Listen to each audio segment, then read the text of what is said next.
Merci d'être parmi nous, Frédéric Sirier. Donc, on va surtout parler de ton dernier livre qui s'appelle Mélo. Le voici. Auparavant, enfin voilà, Frédéric Sirier est né en 1971, on s'en fiche un peu, voilà, à peu près la force de l'âge, enfin voilà, tu es dans le plus bel âge. Le premier livre donc s'appelait Des néons sous la mer. Tu es né à Paimpol, et ça a une certaine importance dans les deux livres. Enfin, le premier pour raconter très vite, on va surtout parler du deuxième, peut-être qu'on reviendra au premier épisodiquement, mais était assez fascinant. Enfin, d'ailleurs, le mot fascinant, c'était le nom d'un sous-marin dont Frédéric Sirier, dans ce livre qui s'appelle Des néons sous la mer, c'est un livre de 2009, c'est une sorte d'étude presque topologique, sociologique d'un lieu qui absolument imaginaire en fait, enfin voilà, mais qui s'appelle Olympe, donc voilà, un Paimpol comme ça retourné, et c'est en fait un ancien sous-marin qui s'appelait le Fascinant, qui a connu beaucoup d'avaries liées notamment à la débauche de son équipage. Il y a d'abord une espèce d'histoire très... On a l'historique du sous-marin et de ses non-réémersions pour cause de débauche et d'orgie à bord. Et finalement, ce sous-marin devient, en baie de Paimpol, une maison de joie. Et le narrateur de c'est un des nombreux métiers que tu as fait. Avant, il était chargé du vestiaire de cette maison de joie. Dont vraiment, on referme le livre sans savoir si elle existe ou pas. Donc c'est ce sous-marin qui est amarré en baie de Paimpol, Olympe, et on a les témoignages des filles de joie qui travaillent. Enfin, et voilà, on a tout un monde qui est construit. Et Mélo, simplement pour en dire quelques mots très rapides, avant que tu en lises un extrait, peut-être pour commencer. C'est pareil, il y a la même puissance de fiction. Moi, ce qui me fascinait dans Des néons sous la mer, c'était la façon comme ça, de construire tout un monde tout entier auquel on croit et dont on sait même pas à la fin. Moi, je demandais, mais ça existe vraiment. Et là, c'est pareil. En fait, on a une fiction comme ça très très puissante qui vient se loger en même temps ça se passe à Paris. C'est une seule soirée à Paris, veille de 1er mai.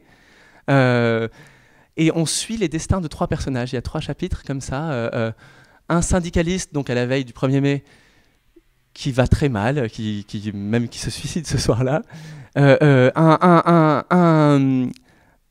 sapeur, donc je ne sais pas si tu peux nous dire ce que l'acronyme, la SAP, ce que c'est que la SAP. Je vais l'expliquer après, d'accord, ok, comme tu veux. Et un sapeur, donc, dont c'est la grande nuit, c'est le soir où il va briller dans la nuit. Et une vendeuse ambulante chinoise qui, elle, vend des briquets, comme ça, vend plein de choses et se balade dans Paris. Donc on a un Paris absolument peu connu, peu raconté. Comme ça, on plonge très très fort dans tout un univers romanesque qui est très rarement montré et qui là va aller avec beaucoup de force. Est-ce que tu veux bien lire pour commencer, pour nous plonger tout de suite dans l'ambiance du livre, un passage donc tu vas en même temps raconter ce que c'est que la SAP, je pense, mais j'avais envie que tu racontes un des duels entre sapeurs, le moment où, voilà, un des moments où le parfait de Paris, c'est le nom de ce sapeur, va défier un de ses concurrents, parce que la SAP est aussi une joute verbale. Tout d'abord, bonsoir à tous et merci de votre présence. Voilà. Alors je remercie vivement Jorn, que je rencontre ce jour, que je ne connaissais pas, et Sylvain pour leur très cordiale invitation. Voilà. Alors je suis d'autant plus heureux, je peux le dire dès à présent, d'être invité par Sylvain qu'on s'entend bien. Voilà. Moi, non, c'est vrai, il faut le dire. Et je connais bien ses livres, que j'apprécie beaucoup. Et puis on a des points communs, notamment une certaine périphérie peut-être, ou un goût pour la périphérie. Voilà, ce qui est peut-être aussi un point de départ pour discuter. Je vais lire donc un passage. Tu me demandes de lire ce passage et c'est très bien, parce que je ne l'aurais jamais choisi, mais c'est très bien. C'est d'autant mieux.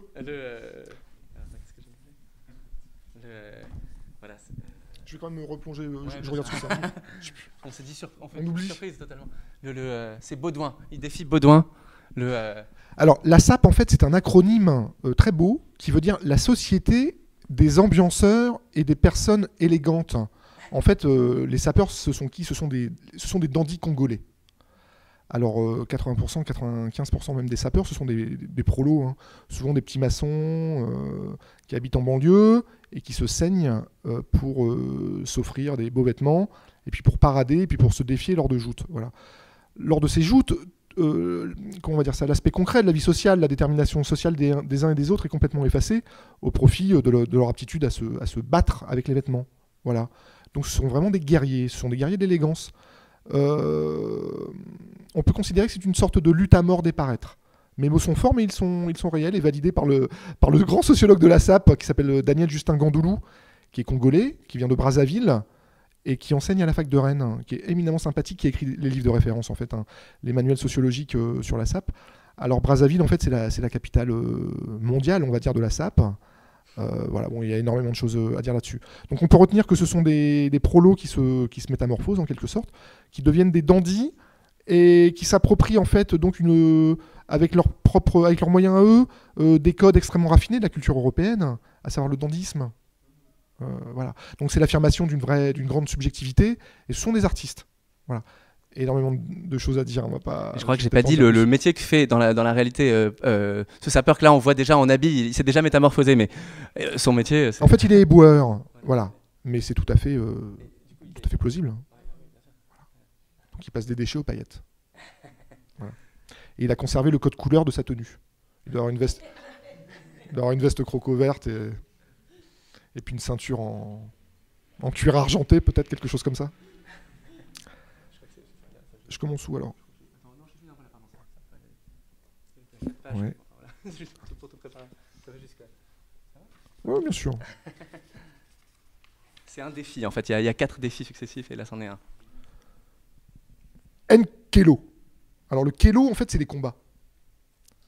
En lari, alors, ils sont très fiers de leur langue, voilà, le lari. Alors dernière petite précision, le quartier des sapeurs à Paris, il y en a 2. Mais le plus important, c'est, pour ceux qui connaissent un petit peu Paris, c'est ce quartier très africain, en fait, hein, qui est Château Rouge. Voilà. Et il y a une boutique éminente là-bas, voilà, qui est tenue par le Bachelor, qui s'appelle Connivence, absolument, qui est tenu par un monsieur que vous pourrez googliser, vous verrez sur YouTube, il s'appelle le Bachelor, il est formidable. Et c'est un drôle de type, il a bossé avec Daniel Echter, il avait créé une marque, en fait, de vêtements donc, qui s'appelle Connivence. C'est un peu du prêt-à-porter pour sapeurs. Donc d'un côté c'est bien, mais pour les vrais sapeurs c'est pas suffisant. Voilà. Il y a beaucoup de choses à dire. C'est-à-dire que leur relation à la marque est fascinante. Ils ont une sorte de longueur d'avance en termes d'expérimentation du capitalisme. Ils sont fétichistes en fait. Hein. Voilà. Je me tais, je vais essayer de lire.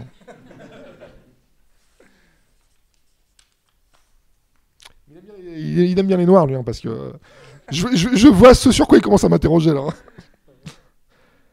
Je désigne de la Cannes un confrère, un Belge de Kinshasa, qui a de la visibilité avec une casquette de golf blanche, une veste courte en vison sur un polo blanc, un pantalon à carreaux écossais et des chaussures blanches à franges blanches. Il se prend pour un champion fashion devant 2 collègues et 3 filles. Il frime en caressant les épaules de son blouson pour qu'on vienne le défier. Me voilà. Au-dessus de sa tête, sur le mur, une banderole rouge amicale des travailleurs congolais d'Île-de-France.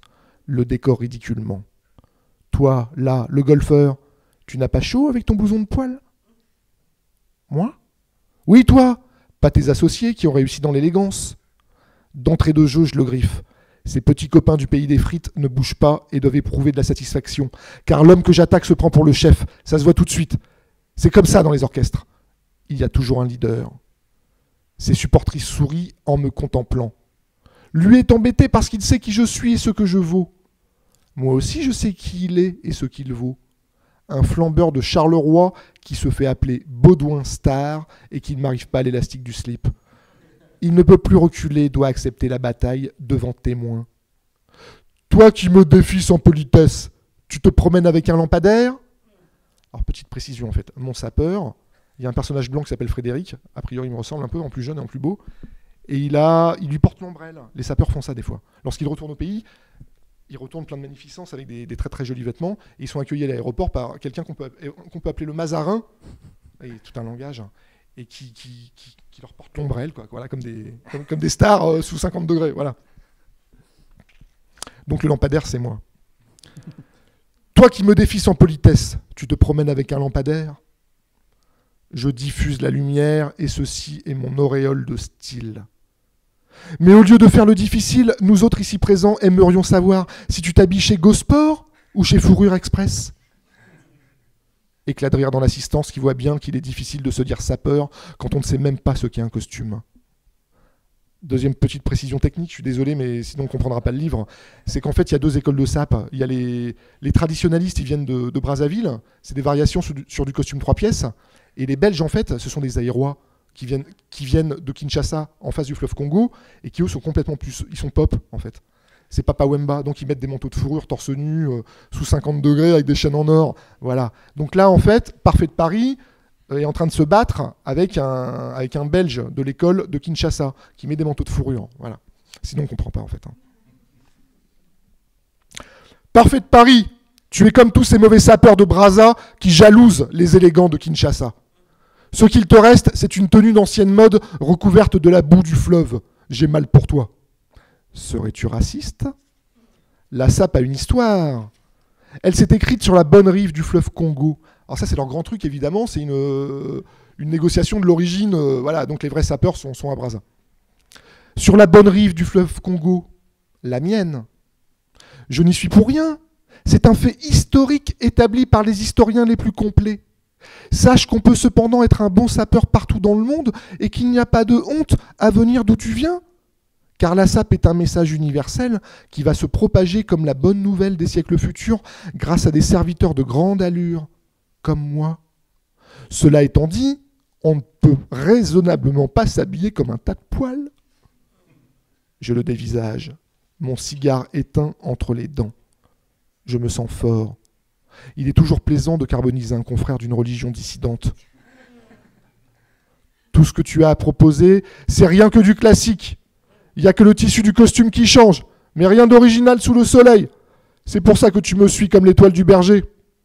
Un berger vêtu comme ses bêtes. Accepterais-tu que je te prête mon costume de rechange? Alors en fait, encore une précision, ils ont tous un costume de rechange lors des défis, dans la voiture. Si jamais quelqu'un leur ressemble un peu trop. Ça va loin, hein. C'est des grands dingues hein, quand même. Hein.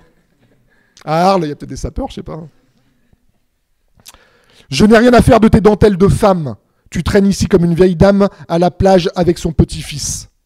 T'es le passé, t'es bloqué en 1813. Il se penche et commence à balancer ses bras comme s'il allait me battre avec son club. Ça dure bien 10 secondes avant qu'il ne lâche son coup et frappe une balle qui n'existe pas. Il a l'air content de son numéro, avec ses lunettes de chanteur aveugle et ses dents qui rient.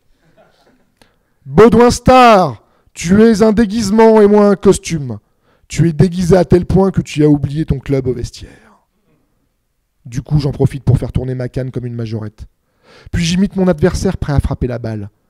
Sauf que moi, j'ai un vrai instrument entre les mains. Et que c'est un pommeau à gueule de lion qui va te taper. En fait, il a une canne comme Balzac, une canne de dandy. Le Mazarin est aux anges. On s'entend bien tous les deux. Un peu comme les couples qui n'ont pas besoin de causer pour se comprendre. Tu amuses la galerie, Baudouin Star. Tu es comme un enfant à l'école qui imite Tiger Woods avec sa panoplie de Noël. Mais crois-tu vraiment que Tiger Woods joue au golf avec une veste de Yeti sur le dos? Je le vois sans réponse, paniqué. Puis il enlève son blouson et montre l'étiquette à l'assistance en s'agitant comme un épileptique. Dior, Dior, Dior, Dior. Je crois entendre Dieu, Dieu, Dieu. Toi, parfait, des poubelles de Paris. Tu penses que Tiger joue au golf avec des couleurs déboires? Silence de mort, comme si la musique s'était arrêtée. Baudouin Star m'attaque sur mon métier, ce qui n'est pas fair play et hors cadre déontologique. Mon adversaire sait des choses sur moi. Je ne veux pas lui laisser d'espoir. Alors j'entame sans le quitter des yeux des mouvements de crocodile vicieux jusqu'à ce que ma gueule s'ouvre subitement. Moi, parfait de Paris, travailleur à main nue, venu à toi vêtu de jaune, de vert et d'argent, sache que je suis le maître du déchet, le terminus esthétique de l'Occident. Alors c'est plus fort que moi. Je tends les 2 poings dans sa direction et les lumières de la salle viennent se fracasser sur les pierres d'ambre et d'émeraude incrustées sur mes phalanges de reptiles. J'ai l'impression qu'un rayon de gloire jaillit de mes chevalières en or gravées PNP, parfait de Paris, et va frapper les yeux éblouis de chacun des spectateurs. Je sens la peur chez mon adversaire. Je vois de l'admiration parmi mes fidèles et de la fascination dans les yeux de l'enfant apôtre. On acclame la bijouterie de mes mains. J'aimerais hurler ma victoire, mais c'est juste dans ma tête que ça crie. Ah! Baudouin et moi, nous nous congratulons. Nos tempes se baisent. Puis nos fronts de bélier se touchent. Même s'il a perdu, Baudouin Star est beau joueur. Je le reconnais magnanimement. C'est un immense sapeur. Alors, je vais juste vous montrer sans aucun exhibitionnisme comment les sapeurs en fait se saluent. Parce que là, l'histoire des tempes, vous ne pouvez pas comprendre. Ils font comme ça. Il y a une, justement, à ce propos, il y a une photo de toi. Je t'ai vu en train de faire ça avec le bachelor, et ça me donne envie de te poser 2 questions là. Enfin, à la fois te demander comment, enfin, je crois que tu as rencontré beaucoup de sapeurs, que tu as passé beaucoup de temps dans ce milieu-là, et c'est vrai de façon générale de la y a l'autre partie de la vie de Parfait, sa vie diurne, celle des boueurs qui va vider son camion poubelle à la déchetterie de Saint-Ouen. Je crois que c'est des endroits que enfin, j'aimerais bien que tu parles de la façon dont tu as travaillé et peut-être oui, voilà, en même temps, en répondant, peut-être tu peux non, c'est juste par rapport ce personnage n'est pas le seul. On a tout de suite attaqué par le moment euphorisant, enfin, du livre. C'est vrai que en plus il y a d'autres défis encore après. C'est pas fini, ça monte encore. C'est ça qui est incroyable, c'est que. Mais donc c'est un moment comme ça merveilleux, cette métamorphose. Il y a aussi il y a beaucoup de registres dans le livre. Il y a des registres beaucoup plus parfois poétiques, parfois plus même triste, enfin, et donc c'est l'occasion peut-être de parler aussi des autres personnages qui ça forme un triptyque, et je crois que les sources sont pas du tout les mêmes pour les autres personnages, enfin voilà. Non, c'est vrai, les sources sont pas les mêmes. Alors, qu'est-ce que je pourrais vous dire pour commencer? On m'a dit que j'avais écrit un livre sur Paris, ce qui m'a flatté, un peu écrasé, et en même temps, j'étais très très content qu'on me dise ça. Voilà, mais moi je viens de la périphérie en fait, je viens du littoral, d'une famille, mon père travaillait dans l'administration maritime on va dire, et j'ai habité dans les ports français, donc jamais c'est ce que je vais dire est con et un peu plouc, mais c'est vrai, jamais je me serais dit tiens tu vas écrire un livre sur Paris, je me serais senti écrasé par l'enjeu, faut dire les choses comme elles sont, mais c'est vrai, donc qu'on me le dise après ça me fait plaisir, mais j'y avais vraiment pas pensé, parce que pour moi c'était pas ça vraiment l'enjeu du livre, ou voilà, mais comme ça se passe à Paris et comme je décris beaucoup Paris, voilà. Le point de départ est un peu sombre en fait, La première partie c'est je rends hommage à un ami que je cite par son prénom à la fin du livre, mais pas dans la première partie du livre, qui s'est liquidé, qui s'est suicidé dans des circonstances terribles. Il s'est poignardé le cœur en fait dans sa voiture la veille du 1er mai, quelques mois d'ailleurs avant la sortie de mon premier livre, devant la fourrière de Saint-Ouen. Saint-Ouen, qui est une petite ville de la banlieue nord très populaire. Alors lui, c'était un syndicaliste chevronné. C'est toujours compliqué de dire qu'il s'est suicidé parce que c'est la veille du 1er mai, voilà. Mais ça devait être un grand moment d'excitation et de confusion mentale. Pour lui, il a erré toute la journée en fait, en voiture dans sa Xantia.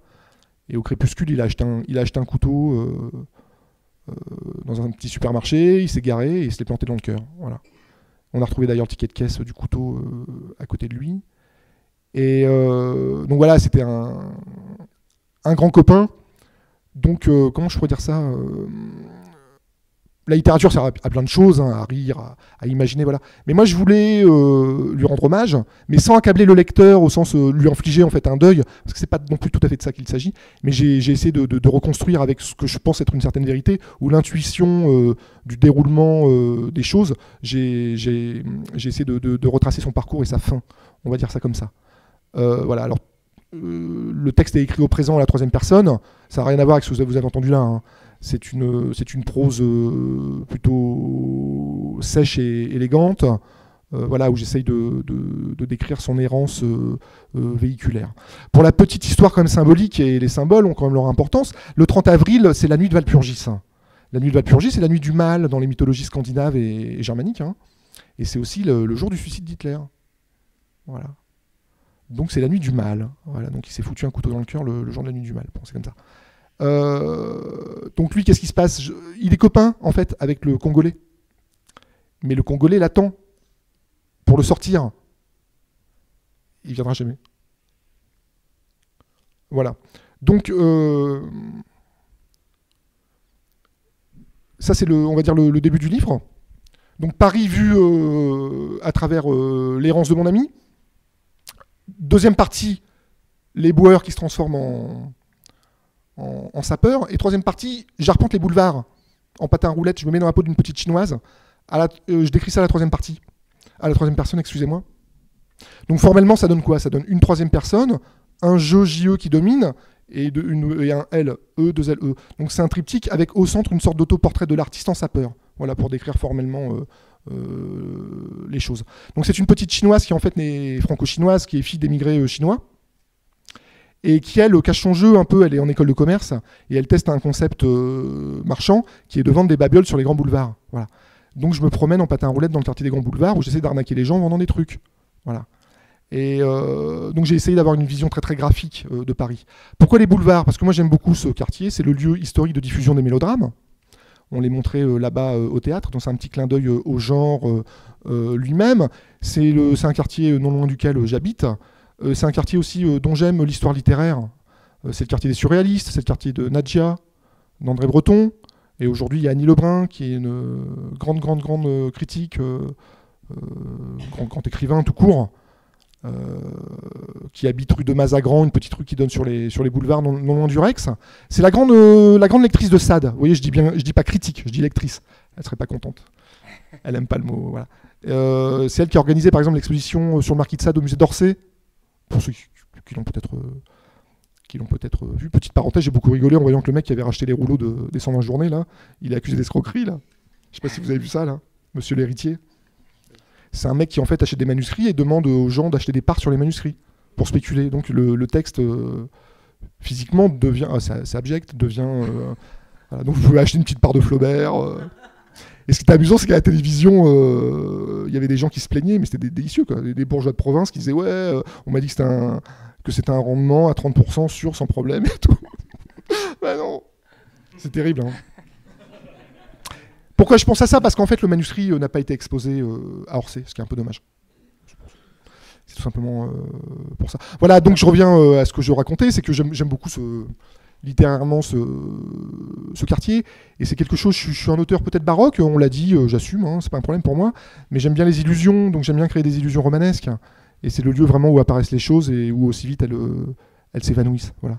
De la même manière, mon premier livre, La construction, pour revenir à ta remarque, c'est une construction baroque, c'est une illusion, à savoir que le sous-marin arrive et puis il disparaît. Ouais. Voilà, le monde s'efface à la Absolument. fin. Exactement. Pour les effets de réel, c'est amusant ce que tu disais, parce qu'il y a des gens qui effectivement ont été voir si ce sous-marin, un ancien sous-marin dépravé de la Marine nationale reconverti en bordel autogéré, c'est quand même très très crédible. Hein. Je suis inquiet pour Sylvain Prudhomme, je veux rien dire, mais Sylvain... Et là c'est pareil, dans le chapitre par exemple sur Parfait de Paris, tu distilles ça très par exemple, bon, il y a un moment où le syndicaliste écoute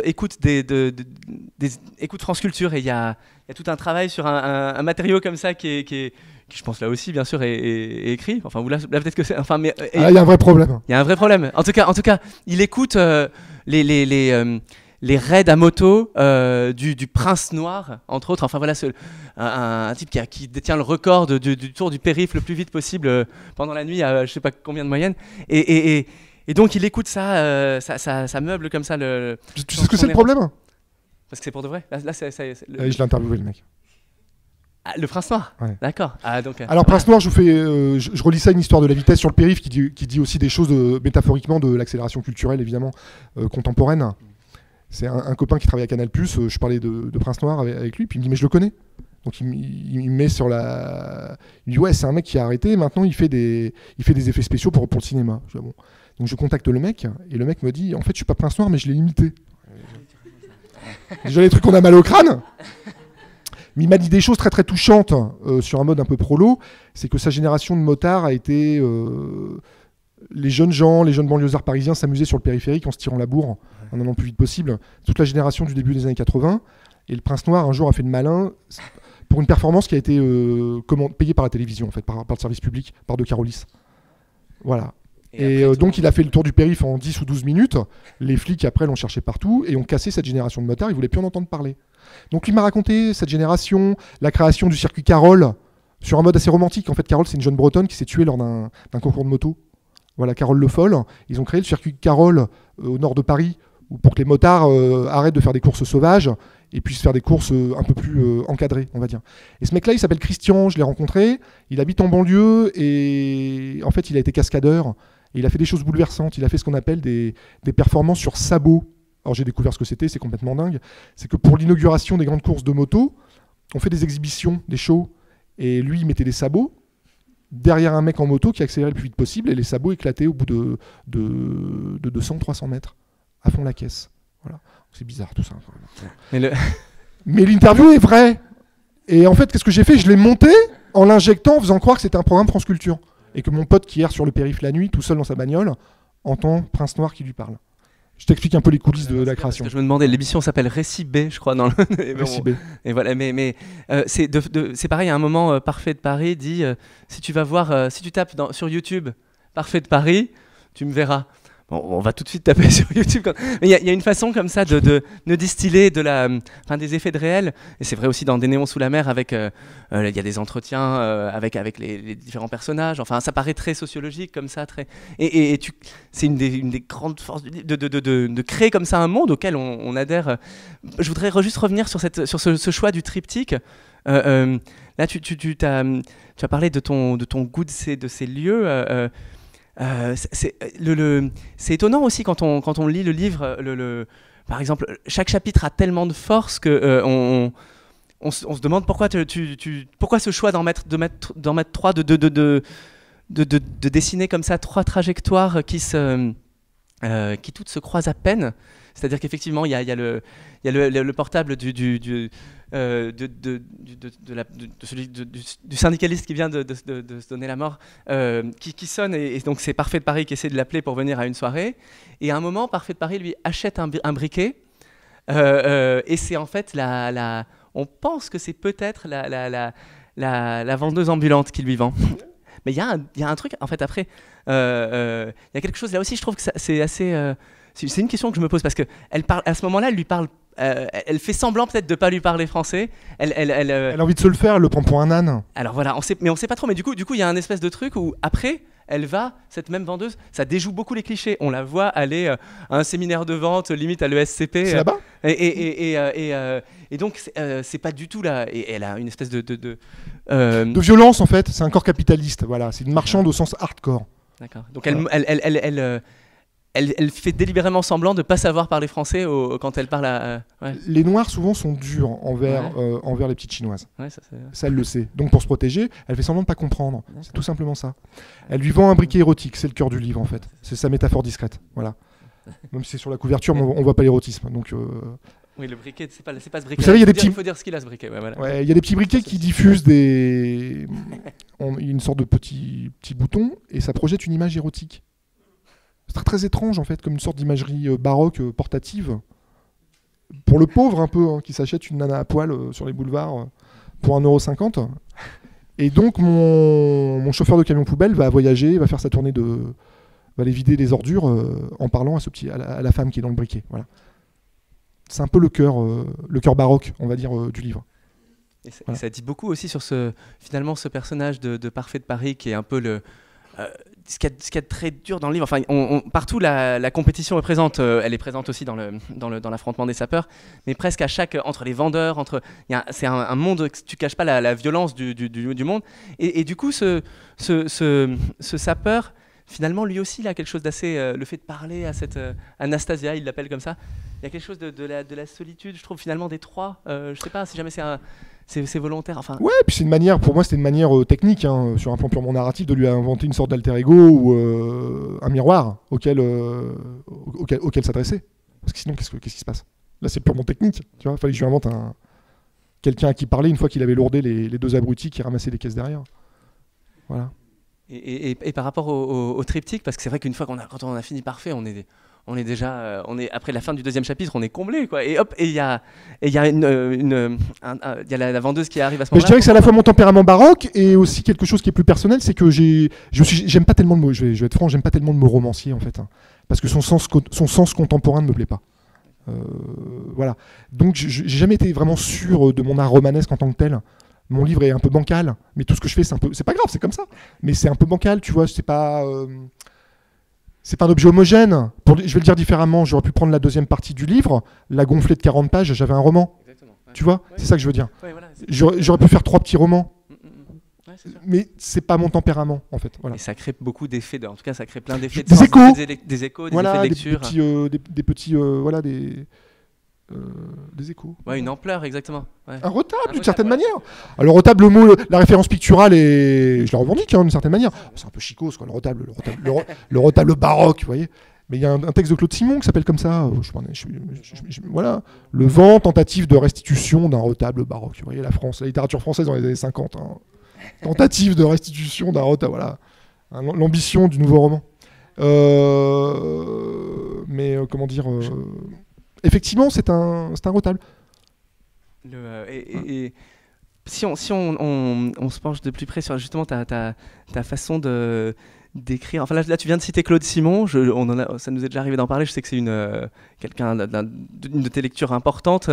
Je sais pas. Enfin, est-ce que toi, il y a des choses qui te viennent de là, dans la façon de Non, je dirais pas ça, mais dans la littérature entre guillemets artiste du XXe siècle, c'est évident que c'est l'un des Français quand même qui m'a beaucoup impressionné. Aujourd'hui, beaucoup de gens s'en autorisent, mais je les trouve souvent ridicules, hein, parce qu'ils ont pas d'une part, ils n'ont pas sa puissance descriptive, et d'autre part, lui, sa mise à plat, sa mise à mal de la construction classique, on va dire, du personnage, il l'a tellement désintégré que tous les gens qui disent ça sont des néoclassiques. Donc j'ai un peu envie de rien. Voilà. Donc non, moi j'aime Claude Simon comme lecteur, je dirais. Voilà. Mais j'aime aussi beaucoup la littérature populaire un peu parfois raffinée. J'étais un lecteur par exemple assidu de Jean-Patrick Manchette. Il y a 2-3 textes de Manchette que j'adore. Et Manchette m'a appris un truc que lui-même a appris des Américains, c'est quand même... parce que j'ai quand même... mes textes ont toujours un peu de poids, quoi, un peu de surpoids. Je les mets toujours au régime de 15% une fois que j'ai vu mon éditeur, quoi. Donc Manchette, il t'apprend quand même à couper un peu quand tu le regardes. C'est l'école comportementaliste. Lui, ça vient des Américains, 1929, d'Achille Lamothe, La Moisson Rouge. Voilà. Voilà. Donc, ces mecs-là, ils te font un peu. Ils te crispent un peu pour ça, quoi. Après, tu fais un peu attention. Et moi, je suis un peu obsessionnel. Je vois beaucoup de textes, je me dis, mon ami, là, arrête, coupe. Ou là, ta périphrase, elle est pénible. Il y a un mot qui veut dire la même chose en français, et le français est précis, utilise le mot qui va, tu vois, mais arrête. Je voulais y venir justement on a le sentiment de vitesse beaucoup en te lisant, je trouve. Ça, je sais pas. Non, mais alors à la fois c'est vrai, ils sont déjà même ils sont tout le temps en train de prendre des voitures. Il y a la vitesse existe comme motif. Enfin, le patin à roulettes, tu en parlais tout à l'heure, et puis même le camion poubelle devient un bolide fumant qui fend comme ça le. Mais là, je vais être franc, je voulais me payer un peu Paris. Il y a un truc, c'est que je viens pas de chez les pauvres, je viens pas non plus de chez les riches. Mais quand j'étais jeune étudiant, j'ai été éboueur 2 étés de suite. C'était divin, hein, franchement. Donc les camions, les tournées de camping au petit matin, 5h du matin, à l'arrière, on rigolait. On avait un chauffeur alcoolique. Les mœurs sont changées. Le mec, il avait une bouteille de vin rouge dans la boîte à gants avec un verre en Pyrex et du papier toilette pour le nettoyer. J'imagine qu'on n'embauche plus des mecs comme ça, mais il était éminemment sympathique. Donc, je sais ce que c'est que la physique du camion poubelle. Voilà. Donc, transposer ça à Paris, pour moi, c'était génial. Donc, j'ai la vanité de penser, parce que mon livre est aussi une vanité, que je suis le premier à avoir fait une sorte de road movie littéraire au sein du quartier des Bobos, le 10e arrondissement, en camion poubelle. Et ça a de l'allure, ouais, c'est vrai. Bah non, mais c'est vrai. C'est exactement ça en plus. Mais j'aime bien les poubelles. Tu vois, je pourrais pas dire. Déjà, je suis même gêné des fois parce que les gens vont dire. J'aime bien les poubelles. C'est pas que j'aime les poubelles, mais je regarde les camions, le bruit, ça sent mauvais, tout ça, voilà. C'est comme ça. Mais je sens que c'est un objet qui, dans l'imaginaire, peut résister. Ça emmerde en fait. Ça fait pas plaisir. Voilà. Mais tant pis. Faut être baudelairien. Tu m'as donné ta boue et j'en ai fait de l'or. Voilà. C'est ce que fait parfait. Et en plus même le camion poubelle devient le théâtre de plein de rapports de force un peu entre les. C'est tout un monde quoi. C'est-à-dire que ils sont tous les trois. Donc il y a 3 personnes sur un camion poubelle. Il faut raconter un peu de quoi est faite l'équipe. Mais donc parfait, c'est pas un éboueur, c'est le chauffeur. Et même ceux qui sont derrière sont pas les éboueurs, c'est les Reapers, c'est ça? Alors, c'est les Reapers. Le mot Reaper, c'est un mot assez extraordinaire. Parce que c'est les Reapers, c'est ceux qui bougent les poubelles, mais sur les tournages de cinéma, c'est ceux qui bougent les décors. Vous voyez le double sens, quoi. Ce qui veut dire aussi que spectacle égale déchet. Métaphoriquement, ça veut dire ça aussi. Donc, j'ai joué sur le mot. Bon, après, voilà. Il y a une aristocratie de la poubelle à Paris. Voilà, ça. En fait, les Blancs sont dans les bureaux, les Arabes sont les mécanos, et les Maliens sont dans les camions. Lui, les Congolais, il est chauffeur. Donc, il est en porte-à-faux avec le monde africain, et en même temps, il est aristocrate par rapport aux deux ânes qui sont derrière lui et qui se galèrent. Voilà. Moi, j'ai eu un truc extraordinaire. C'est que le mec en bas de chez moi, il est congolais de Kinshasa, il a accepté que j'aille dans son camion poubelle. Donc je suis allé vider avec lui en fait à Ivry. Magique. Traverser Paris en camion poubelle, la Bastille la nuit et tout. Superbe. Il m'a raconté ses conneries de divorce, j'en pouvais plus. Fou. Fou. Et j'ai compris aussi ce que c'était que sa solitude, parce que souvent ils vont vider tout seuls. Ils ont une carte magnétique. En fait, il n'y a pas de personne dans l'usine. Il y a plusieurs usines évidemment à Paris. Ivry, c'est la banlieue, la petite couronne parisienne au sud-est. C'est des anciens bleds communistes en fait très très populaires. Donc, carte magnétique, il y a une pesée, genre le camion pèse 18 tonnes, il ressort, il y a 6 tonnes de moins. Voilà. On rentre un escalier en colimaçon, la fosse qui est énorme, il se met en marche arrière. Il y a une fosse, je suis descendu, j'ai vu, c'est un truc, c'est invraisemblable. Et surtout, quelque chose qui m'a beaucoup marqué, c'est qu'il y a des oiseaux de mer qui ont remonté la Seine et qui mangent, en fait, dans la fosse. Ouais, c'est dingue, ouais. Et c'est beau. Voilà. Donc là, j'ai eu un délire érotomane particulier. Je l'ai fait allumer son briquet et projeter la nana toute nue sur les déchets. Là. Faut y aller, là. Ça coûte moins cher que le cinéma. Ça rapporte moins aussi. Hein.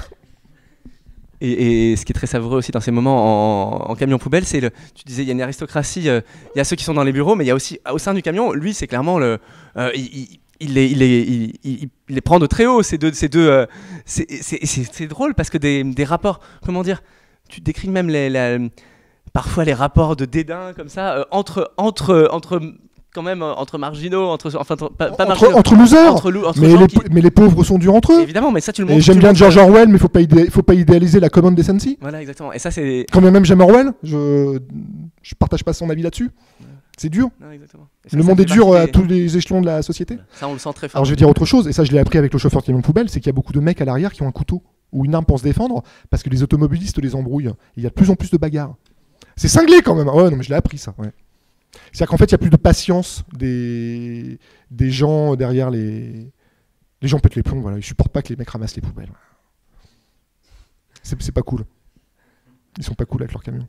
Et là, on y a Bébert qui est kabyle. Enfin, ils ont chacun leur... Ouais, je voulais un peu ethniciser le truc, et puis injecter un peu de conflit, et puis qu'on voit bien le 10e arrondissement. Voilà. Ah, voilà, exactement.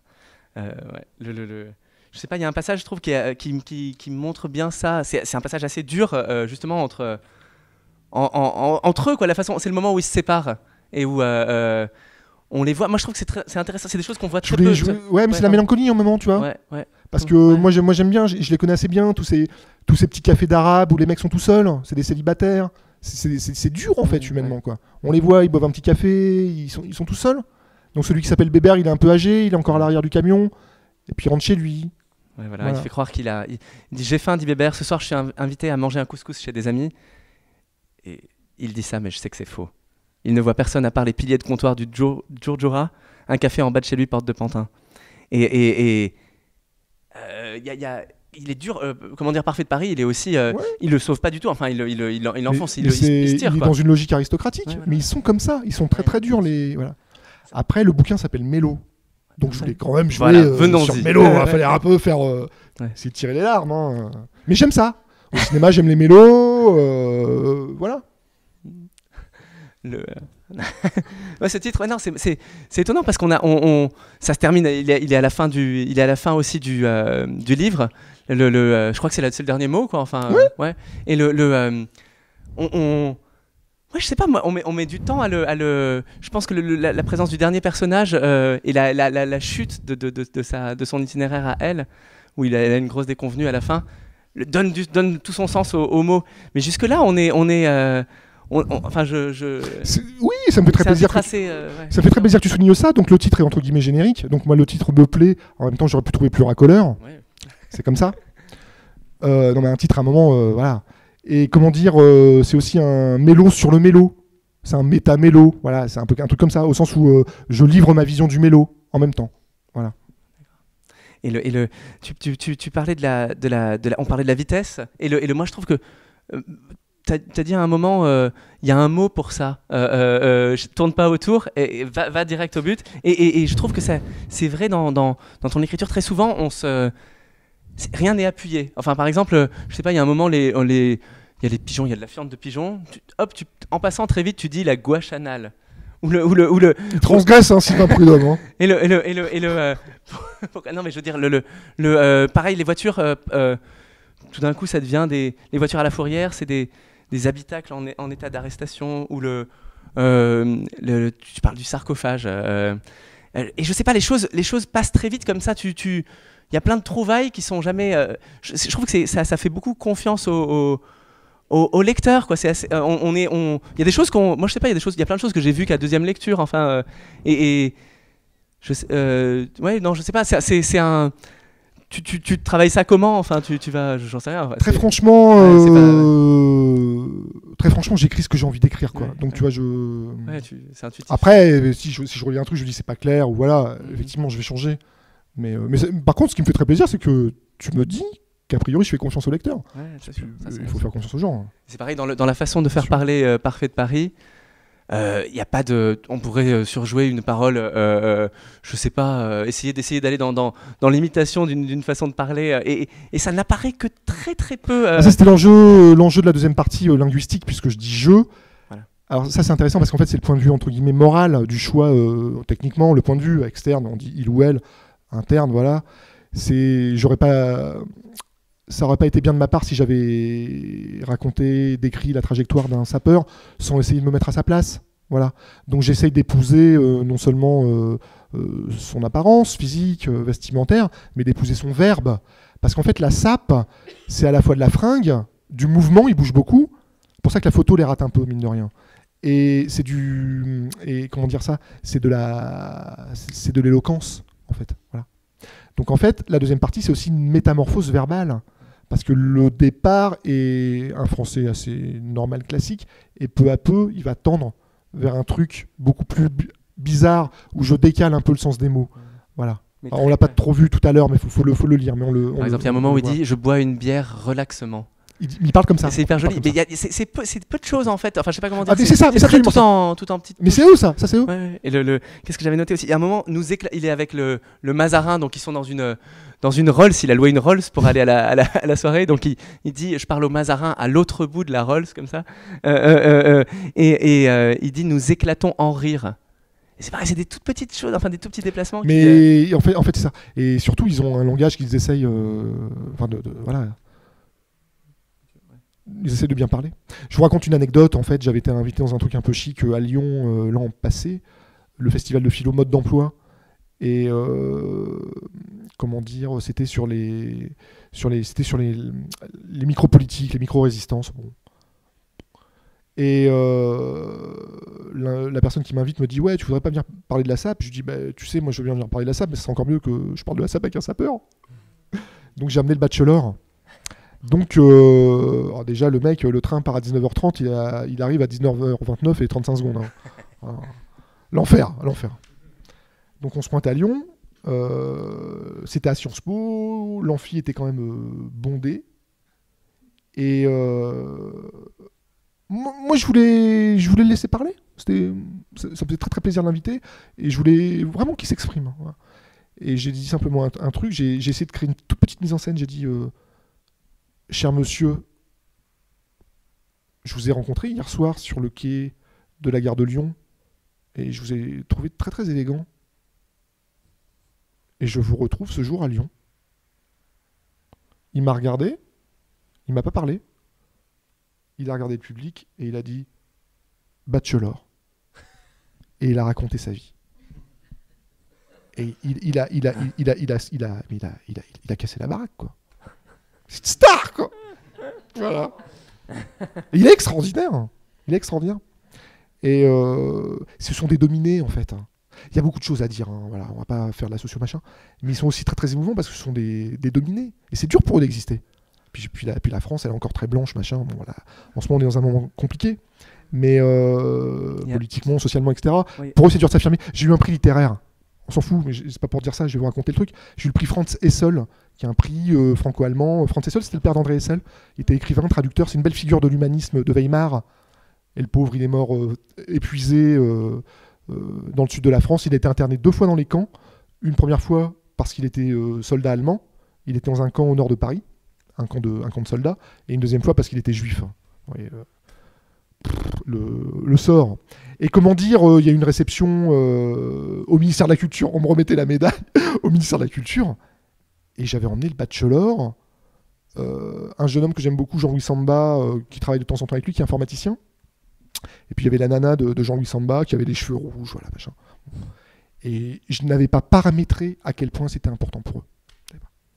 Alors, un truc extraordinaire, c'est que la ministre allemande de la Culture s'est pointée près de la femme noire et a commencé à jouer avec ses cheveux. C'est génial. Hein. Alors, à l'époque, c'était Filippetti, je peux vous assurer, elle ferait pas ça. Hein. Elle doit jouer avec les cheveux de Montaubourg, c'est autre chose. Et comment dire, j'ai revu le Bachelor récemment. Je l'ai regardé sur un journaliste, vous l'avez rencontré. Bon, voilà, j'ai fait un peu l'entremetteur. Et le Bachelor lui a dit, de toute façon, de Frédéric Sirier, j'accepte tout. Même le ministre de la Culture congolais n'a pas été au ministère de la Culture en France. Moi, j'y suis allé. Des honneurs, mais c'est intéressant aussi parce que ça dit des choses de nos vies à chacun quand on se parle, quand on se croise, quand on fait des trucs. C'est qu'on comprend pas tout.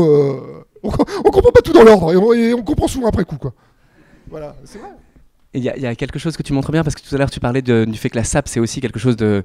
Enfin, on retourne les codes du maître. Enfin, ouais. on les dépasse. Il y a quelque chose de la révolte. Contre le colonialisme, enfin voilà, et donc je voulais, et en même temps, tu montres bien le côté aliéné aussi, par exemple aliéné aux marques, enfin et aux. Mais ils sont misérables. Ouais, voilà, il y a tout un. Ils sont complètement aliénés. Il y a un moment où. Alors la SAP, c'est un truc très très bien pour penser en fait le capitalisme de la fringue. Et à la fois parce qu'ils sont aliénés aux clichés et aux objets, et parce que eux-mêmes sont capables d'exhiber la somme de leur aliénation. Je m'explique. Par exemple, les sapeurs de Kinshasa, moi j'en ai vu avec des casquettes et l'étiquette qui avait été conservée. Donc il n'y a même pas de sublimation de l'objet en coupant l'étiquette. Ils exhibent la violence marchande même de l'objet. C'est compliqué, quoi. Il y a beaucoup de choses à dire. Après, ils sont aussi un peu escroqués par les marques elles-mêmes. Je vous raconte un truc. Ça vous intéresse ou pas? Parce que je peux être bavard là-dessus. Bien sûr. Vous voyez ce que c'est que les pompes Berluti? C'est des pompes de luxe italiennes. Il y a un modèle qui doit s'appeler scarification. Le pitch, j'ai vu ça sur leur site internet, c'est des chaussures scarifiées pour les princes d'Afrique. C'est dégueulasse. Ouais. En fait, c'est quoi? C'est vendre des pompes à 1000 €, ça peur. Voilà. Signé par Olga, ça doit être la créatrice du truc. Voilà. Il y a des vidéos, ça s'appelle les... Ah zut, comment ça s'appelle? Des vidéos qui tournent... Les allures. Ils disent, nous allurons, ils font des verbes avec ça, nous allurons. C'est-à-dire qu'ils s'habillent en fait, les allures, avoir de l'allure, voilà. Et dans ces vidéos, c'est Gandoulou, à Rennes, je l'avais appelé longuement, il m'avait expliqué ça, il m'a dit, ouais, regardez ça, monsieur Sirius. D'accord. Et il y a un reportage fascinant. Il se retrouve chez Gianfranco Ferré, la mode fashion, top fashion, pas loin des Champs-Élysées. Et le mec se retrouve avec 10 sapeurs complètement hystériques qui lui dit comment il faut faire pour être élégant. Lui, il leur répond avec beaucoup de pédagogie. On voit bien qu'il est un peu embêté. Moi, la réflexion que je me suis faite, c'est il s'est dit j'accepte l'entretien parce que je suis obligé de le faire pour mon business et personne ne le verra. Voilà. Je vais le dire différemment, je pense qu'il n'aurait pas accepté ça avec des clients blancs. Voilà. La stratégie commerciale a fonctionné comme ça. Autre chose, leur pompe de référence est Weston. Weston, à un moment, la marque était embêtée parce qu'ils trouvaient que Weston, il ne fallait pas que ça devienne des pompes pour noirs, quoi. Des pompes pour noirs qui se font beau le samedi soir, quoi. Vous voyez, toute la problématique. Voilà. Et en même temps, ils claquent des sommes d'argent fabuleuses. Il y a eu beaucoup de vols aussi, hein, de fringues, etc. Voilà. Ouais. Alors l'idéal esthétique du sapeur des années 80, il y a eu beaucoup Ce sont des émigrés esthétiques. Quand on me pose la question, je dis ça. Mais je crois que c'est vrai. Ce sont des émigrés esthétiques. Et la vague des sapeurs des années 80 était déscolarisée, en fait. Ils partaient réussir esthétiquement à Paris. Ils n'avaient pas de boulot. Ils logeaient dans une maison du Congo qui appartenait à la République, pays à l'époque marxiste. La maison était rue Béranger, à côté de Libération. Les mecs, comme c'était des aristos délirants, selon leurs critères à eux, ne faisaient jamais le ménage. C'était une poubelle intégrale. Les gens qui venaient faire le ménage le week-end frappaient, les autres ouvraient pas. Les mecs, quand ils bossaient, ils bossaient comme ci, comme ça. Ils piquaient les fringues. Leur idéal, c'était de se planter place de la République dans un endroit qui s'appelait les Chênes, habillés comme des dieux, et de pas bouger. Voilà. Ils devenaient des images, ils rejoignaient le monde des images. Là justement, je voulais te parler. Voilà. Par c'est rapport à très ça, beau. tu dis plusieurs fois ça. Ils rêvent de devenir une image. C'est ce qu'ils veulent, leur idéal, c'est ça. Et ils se prenaient aussi en Polaroid sur les Champs-Élysées ou dans des endroits un peu symboliques, et ils envoyaient ça au pays. Donc le top de la réussite, c'était d'être en photo bien habillé sur les champs. Vous voyez, c'est dérisoire. C'est un peu l'ancêtre du selfie finalement. Hein. Mais par rapport à ça, je trouve que comme pratiquement sur chacune de ces questions, l'aliénation, le paraître, enfin tu montres aussi la force du paraître. Enfin, le fait, c'est une aliénation et en même temps, on a l'impression que y a une forme de vérité là-dedans. Je crois. Par rapport, justement, quand on voit aussi le destin du premier personnage, il y a une espèce de jubilation de soi dans l'image. On a l'impression qu'il y a quand même quelque chose à atteindre là-dedans. Et parmi, il y a un moment où il regarde Anastasia, donc c'est cette fille nue comme ça qui projette partout, et il dit c'est toi. Il lui dit t'es plus forte que moi, c'est toi t'es plus tranquille, c'est toi qui est allé au bout quoi. Et du coup on a l'impression qu'il y a quand même c'est bien vu. Non, c'est ça, tu as raison. Mais qu'il y a une vérité de ça aussi. C'est pas que c'est de l'aliénation, mais en même temps qu'est-ce qu'il y a là-dedans? On a l'impression que du coup le syndicaliste il y a un problème d'image aussi. Le syndicaliste, finalement, alors ça, c'est l'attachée de presse Gallimard qui m'avait dit ça. Elle m'a dit, tu vois, elle me voit. Elle m'a dit, c'est des diplomates chez Gallimard, attention, hein, c'est un peu chicot, c'est tout. Vertical, en fait, c'est une collection Gallimard, mais comme c'est une toute petite structure, il y a 2 éditeurs. Le service de presse, c'est Gallimard, en fait. Hein, elles sont sympas, d'ailleurs, hein, qui s'en chargent, mais voilà, c'est pas on n'est pas au bistrot avec les sapeurs, hein. Et elle m'avait dit que le premier personnage était celui qui n'était pas capable de métamorphose. Et c'est très simple ce qu'elle dit et c'est très juste. Il était incapable de changer. Voilà. Tout simplement. Mais c'est vrai. Et voilà. C'est pareil par rapport à cette question de déjouer les clichés, enfin, comme tu le fais avec la vendeuse ambulante qui en fait elle gagne beaucoup d'argent, enfin elle arrive ça marche très très bien, elle est très forte, et elle parle parfaitement, enfin voilà, elle est très intégrée en fait, y compris dans sa vie amoureuse et tout, où est-ce que pardon je sais plus. J'aimerais t'aider. Non, oui, pardon. Mais je le ferai pas. Je le ferai pas. Je le laisse crever. Hein. Non, qu'est-ce que je... Oui, merde, je suis désolé, pardon. Par rapport à elle... Mais le commerce, c'est toujours un truc drôle, en fait. Non, voilà, ce que je voulais dire, c'était que tu déjoues les clichés, et finalement, une des façons de le déjouer, c'est que la solitude la plus grande soit chez celui qui en fait, a priori, bon, c'est un provincial qui est venu à Paris, mais qui est qu'on pourrait penser, lui, il n'est pas immigré, enfin, il est finalement plus immigré que les autres, quoi. Enfin, il y a un truc... C'est très juste ce que tu dis, et c'est le libraire Dumora qui m'avait dit ça à Paris, il m'avait dit, Fred, de tes 3 exilés, là, le plus exilé, c'est le breton. Et il n'avait pas tort. Parmi les choses qui sont dures dans sa vie, là aussi, il y a le côté le capitalisme qui est tout près. Qu'est-ce que tu peux dire ce qu'il y a juste? Il a juste à côté de toi. C'est un truc assez extraordinaire dans sa vie, mais qui est réel, c'est qu'en fait, mon ami, qui est un mec très honnête en fait, hein, il travaillait son syndicat, que je ne citerai pas parce que je les aime pas, ils ont promis à la maman un truc invraisemblable, une plaque commémorative sur une salle. On s'en fout quand même, mais ils n'ont jamais tenu promesse. Hein. Donc la pauvre maman désespérée qui écrivait, il répondait pas. Enfin, c'est une honte. Et comment dire, lui, il bossait au-dessus des locaux de l'agence Élite. Le truc des top modèles, rue Le Cuireau, là, dans le 14e. Ils ont déménagé depuis.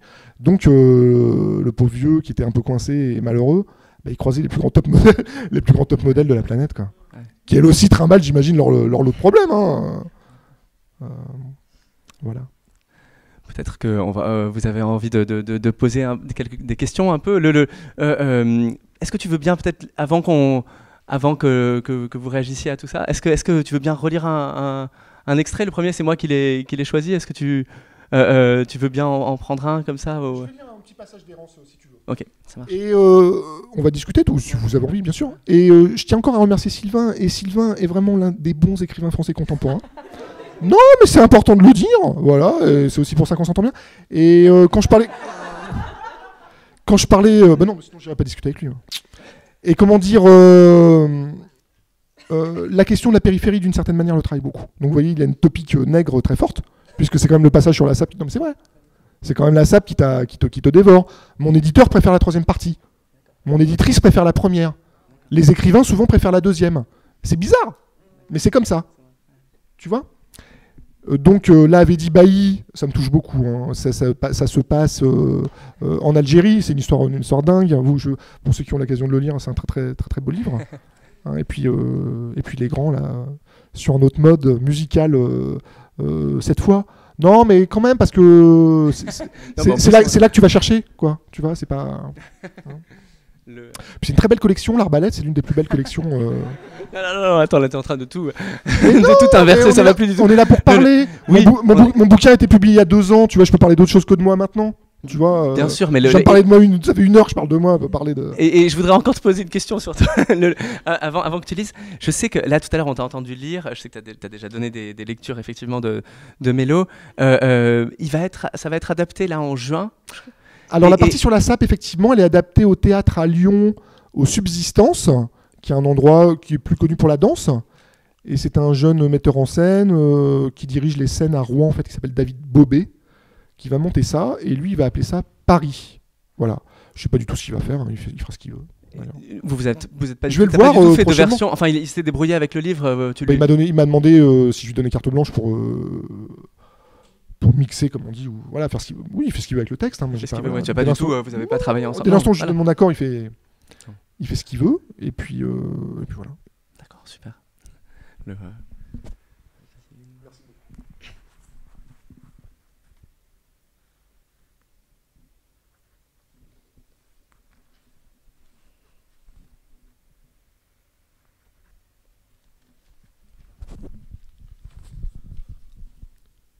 Mardi 30 avril, 15h15. Il ouvre la portière de l'Axantia dans la pénombre du garage souterrain. Il s'assoit, met le contact, allume les yeux de la déesse. Il est tôt. Il est seul. Il n'est pas allé travailler. Il part en voyage sans valise. Marche arrière en arc de cercle. Marche avant dans l'obscurité. Un colimaçon de béton sur 3 étages jusqu'au niveau 0. La lumière du jour, bientôt. C'est le début de l'après-midi. Il tourne à droite, commence de rouler dans Clichy-sous-Bois, dans l'extension du Paris post-périphérique, dans la couche lasse du dégradé social francilien, se font peu à peu dans les cellules du tissu véhiculaire, dans le cancer lent de l'agglomération exténuée sous la canicule, puis glisse à travers Saint-Ouen. Il roule dans des rues aux noms stupides, dans le continuum sensitif des façades et des injonctions routières. À un feu rouge, il appuie sur la fermeture centralisée pour être plus seul, pour être absolument seul, pour être tout seul. Au vert, il repart derrière une moto C1 BMW, dotée d'un toit et d'un pilote sans casque, en costume d'acteur tertiaire, qui bien vite double sa file, disparaît. Il se retrouve derrière une Opel Zafira pleine d'enfants, peut-être le nom d'une déesse nourricière, emprunte une avenue au nom d'écrivain, flotte dans un mirage sans densité. Il ne double pas, suit l'aspiration générale.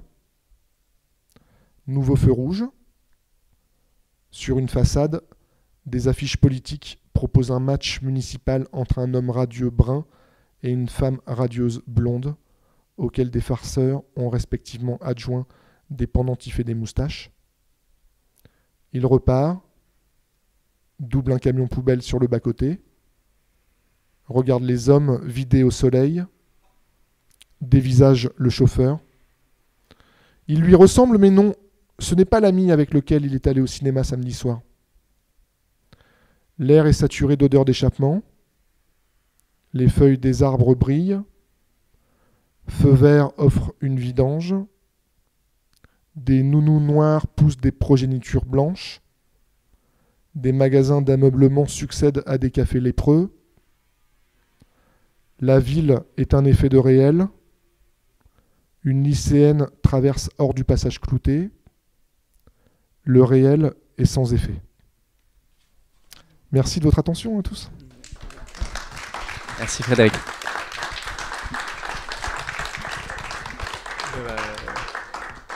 Peut-être que, enfin voilà, c'est le moment de poser quelques questions à Frédéric, si vous le souhaitez.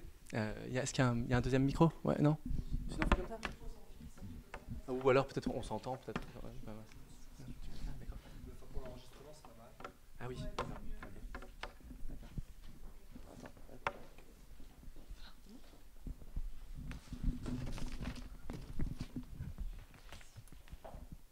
Qui a une question?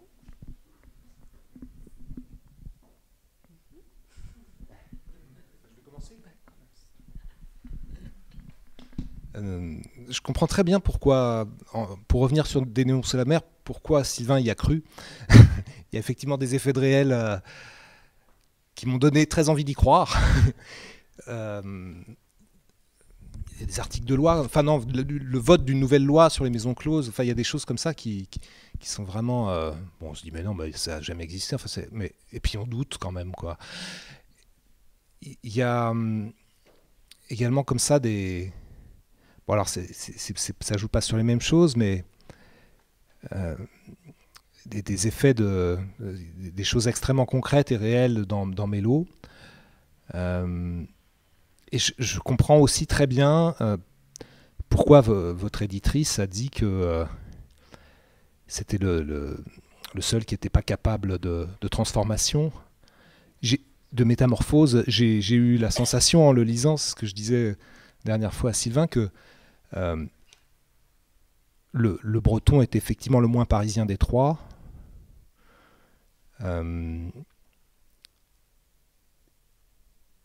Bon, alors, je vois bien dans le processus d'écriture comment vous avez mêlé ce qui vient de votre vie et l'imaginaire. Et je suis très curieux de lire le troisième et je me demande par où va venir le sujet. Est-ce que vous avez déjà une idée? Vous êtes en train d'écrire? Oui, je travaille toujours un petit peu. Alors, je mets du temps pour sortir des bouquins, en fait. Parce que ça me prend de l'énergie, comme à tout le monde, hein, mais chacun ses processus, sa biologie, et voilà, il me faut toujours un peu de temps pour m'y remettre. Voilà, donc là j'ai quand même pas mal entamé un truc, ça sera pour l'année prochaine j'espère. J'essaierai de faire un truc un peu plus rigolo que Mélo quand même, qui est un vrai mélodrame qui est un peu sombre hein, quand même.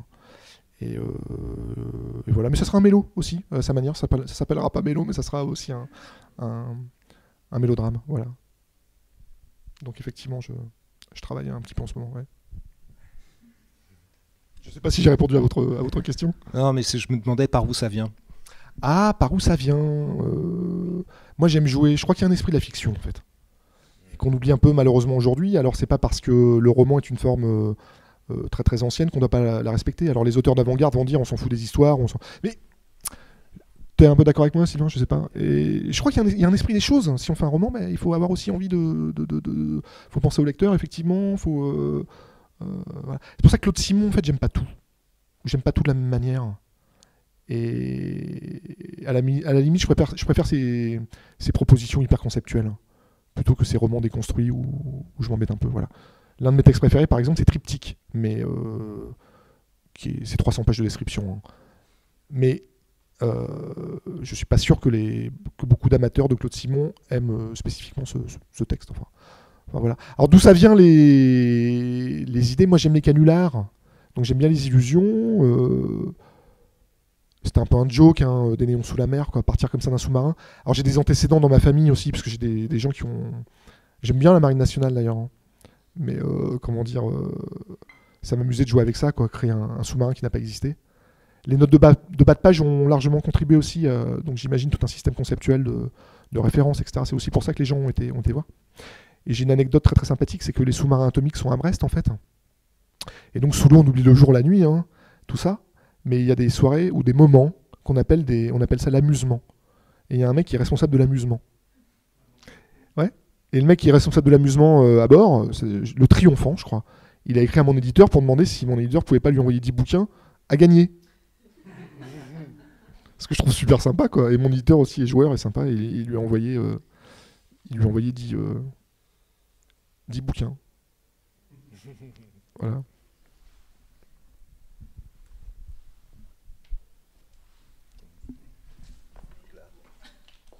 C'est court.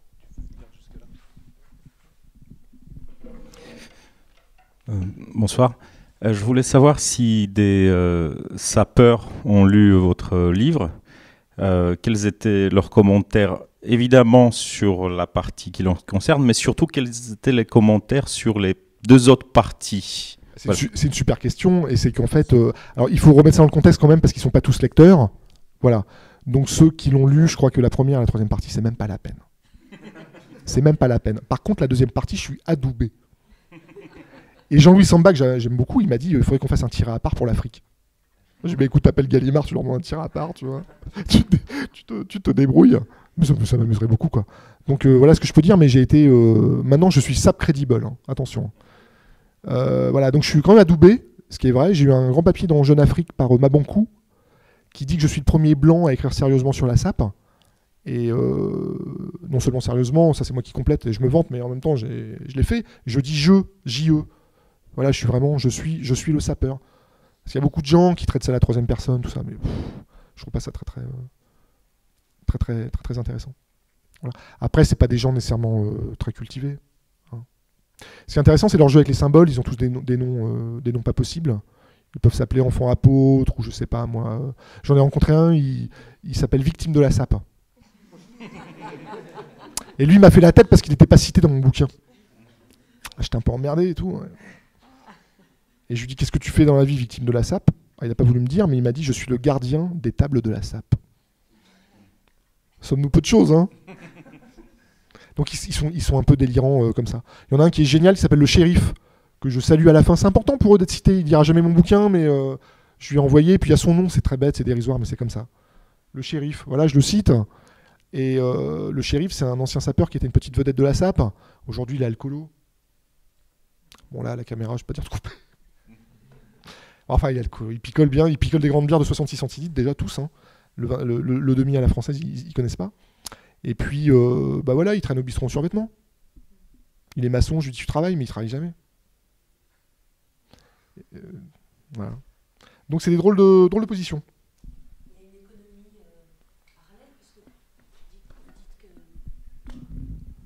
vous dites quand même qu'il claque un fric fou dans ses fringues. Ouais. Et donc du coup, avec quel c'est une économie, alors pour le coup, pour avoir une référence un peu intello et très française, Georges Bataille, c'est une économie du sacrifice. Ils sont dans une logique sacrificielle. Voilà, il faut que ça coûte, en fait. Et j'ai vu aussi des combats de sape chez les Belges. J'ai vu ils brûlent les fringues. Pour montrer qu'à un moment, ils sont au-delà de tout ça. C'est-à-dire qu'ils épuisent leur logique même. Je m'en fous de ce que j'ai mis sur moi et qui est sublime. Je le jette et je fous le feu. Je m'en fous. Voilà. Donc l'économie, on peut aussi l'avoir comme ça. Elle est réelle, matérielle. Ça peut passer par le vol. Ça peut passer par faire des économies et claquer tous ses sous. Ça, c'est une réalité. Hein. Mais vraiment. Hein. Par exemple, louer une Rolls, ce que j'ai fait, là, on passe du camion poubelle à la Rolls, envoyer le truc. Et ça, c'est tout à fait possible. Voilà, quoi. Claquer, je ne sais pas combien ça peut coûter une location de Rolls-Royce, mais il le ferait sans problème. Voilà. Et c'est très intéressant puisque la création de connivence, à mon avis, c'est un problème de marque, de pur marketing. C'est qu'il a voulu faire, en gros, le bachelor, une marque de type un peu CA ou Célio pour les classes moyennes. Mais quand t'es sapeur, t'es pas classe moyenne. Voilà. T'es un prolo qui devient sublime. Donc c'était pas possible d'avoir des jolis petits souliers, quoi. Voilà. Je ne sais pas si j'ai répondu à votre question, mais c'est une très très bonne question, la question de l'économie de la sape. Il y a une thèse qui a été soutenue récemment à Lille sur la relation entre les sapeurs et les marques. Voilà. Et les marques de fringues. Et évidemment, la question que vous posez, il doit largement l'aborder. Ouais. Si je me souviens bien, le Parfait de Paris est d'ailleurs poursuivi sur son téléphone portable par des messages de la mère de ses enfants qui réclament du fric, et il y a tout ça aussi derrière. Alors les mecs, ils sont tous un peu polygames. Alors ça, c'est vrai. Ils ont tous 3 ou 4 nanas. Hein. Voilà. Donc lui, il en fait partie. Donc voilà, il claque le divorce, il paye pas ses pensions, joue aussi sur le côté mélo, quoi. Voilà. Mais les femmes se vengent. Si c'est un indice pour la suite de l'histoire, les femmes se vengent dans l'ombre.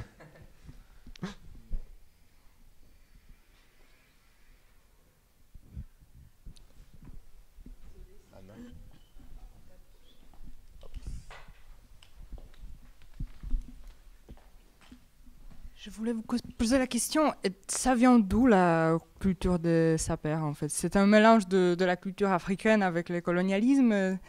C'est une très très bonne question, c'est une réaction au colonialisme qui passe par l'imitation des maîtres. Il y a un côté très Jean Rouch, vous connaissez le documentariste, là. Génial. Génial, hein. C'est un moment aussi comment on délire l'idéalisation de l'autre. Il y a quelque chose comme ça. Le mot sape, l'origine du mot est légendaire. On dit qu'en fait, l'origine vient d'un domestique d'une famille bourgeoise du 16e arrondissement qui s'appelle Christian Enfant Mystère. Vous voyez tout le background religieux quand même. Hein. Qui en fait a piqué quelques fringues au patron. Et qui a fait ce qu'on appelle une descente. La descente, c'est quand on va au pays avec les belles fringues et la belle valise remplie de fringues. Et il a bidouillé, il a parlé de travers et il a dit « moi bien sapé ». Voilà. C'est une explication que j'ai vue souvent. Voilà. Donc il y a ce mélange d'imitation des maîtres et de contestation des maîtres. Il faut savoir qu'il y a eu une vague de sapeurs dans les années 50, mais les appelait-on les sapeurs? Leur grand modèle d'identification, c'était les existentialistes parisiens. Donc ils étaient en costume sombre, à la Jean-Paul Sartre au Flore, voilà. Mais c'est super, hein, c'est marrant. Hein. Et il y a un dingo que vous pourrez trouver sur Internet qui s'appelle Joe Ballard. Alors lui, il est un peu passé de mode. Maintenant, c'est un vieux monsieur. C'est une ancienne star de la SAP. Et lui, il a dit un truc génial. Il a dit, on va organiser un championnat du monde de la SAP pour montrer que le blanc est fade. Vous voyez les implications. Hein. C'est-à-dire quand on fout un coup de pioche dans le sujet SAP, c'est un jaillissement de signification. Joe Ballard, une autre vidéo, je le vois, il a 7 cravates autour du cou. Et le journaliste qui est hors champ lui dit « Mais pourquoi, cher Joe Ballard, vous avez 7 cravates ?»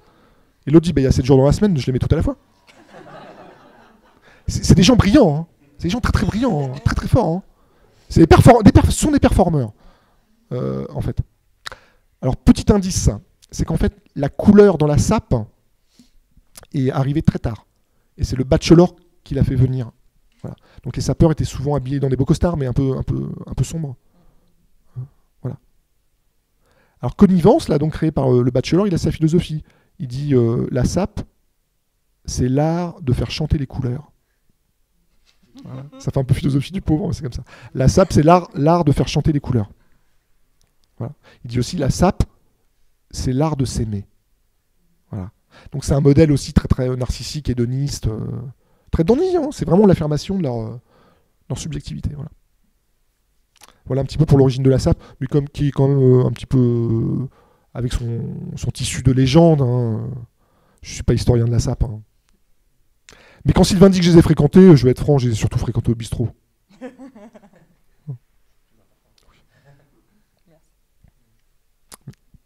Pourquoi il n'y a que des hommes? Alors, il n'y a pas que des hommes. Hein. Dans la SAP, vous voulez dire, ou dans le livre? Alors, il y a des sapeuses. Elles sont moins nombreuses. Il y a des sapeuses, elles sont moins nombreuses. Il y a des, j'en ai jamais vu, mais il y a des combats de couple. Par exemple, madame, vous avec moi, contre Sylvain avec l'une des 3 dames. Voilà. Des combats de couple. Il y a même des sapeurs blancs. Ils sont un peu ridicules. Ils sont un peu ridicules parce qu'eux, ils font l'inverse, ils essayent de mettre des fringues de toutes les couleurs et ils font un peu balle sur la Marne, quoi. Hein. Ils font un peu guinguette, quoi. Vous voyez, ça va pas, quoi. Voilà pour les femmes, mais c'est vrai que c'est un monde quand même assez masculin. Mais il y a des sapeuses, quand même. Voilà. Il n'y a pas de combat mixte, parce que un moment parfait se fait défier, enfin c'est pas par une sapeuse, mais il y a une femme qui vient le dernier. Ouais, alors là c'est une petite transgression symbolique, c'est qu'une femme vient alors voilà, dans l'histoire il y a une femme qui vient le défier, ça va être le combat ultime contre une femme. Et là je vais au bout de ma logique baroque, parce que là il va aller au bout de ses atouts. Il va vraiment montrer ce qu'il a de plus précieux. Là. Attention. Mais non, mais c'est vrai pour la question des femmes. Sur ce que moi j'ai pu voir, c'est des univers très masculins. Les femmes sont quand même un petit peu soumises. Sur ce que j'ai vu, elles défendent énormément les hommes. De manière générale en Afrique. Je vais vous raconter une anecdote assez incroyable. Je buvais un canon, j'attendais un peu de photographe qui voulait photographier un peu les sapeurs. J'étais rue des Poissonniers. Le café s'appelle Le Rendez-vous des Amis. Et là, ils picolent les grandes bières, machin. Bon. Il était 2-3 heures de l'après-midi, et à un moment, il y a un mouvement de foule, une sorte d'émeute. Et je ne comprenais pas ce qui se passait. C'était Valérie Trierweiler qui s'était pointée. Tellement de monde lui a sauté dessus qu'elle est obligée de se réfugier dans une sorte d'arrière-cour, etc. Les flics sont venus. Et je n'ai pas compris si, en fait, on était dans un moment d'adoration ou de détestation. Et en fait, c'était les deux. Parce qu'on adorait une vedette, mais ça aurait pu être une autre personne connue, et en même temps on la détestait parce qu'elle avait trahi son mec. Voilà. J'ai appris ça, hein, je l'ignorais. Voilà. Mais ils sont très c'est des dominants avec les nanas. Hein. Ils font les fanfarons, hein. Les jolis cœurs. Hein. Hein, voilà. Mais je dis ça, ça vous amuse, vous allez voir le Bachelor, vous lui dites ouais j'ai rencontré un mec bizarre, il s'appelle Frédéric Sirier, vous serez bien reçu. Hein. Vous ressortez avec une belle chemise jaune et puis tout va bien. Hein. Chez Connivence, rue de Panama. Voilà.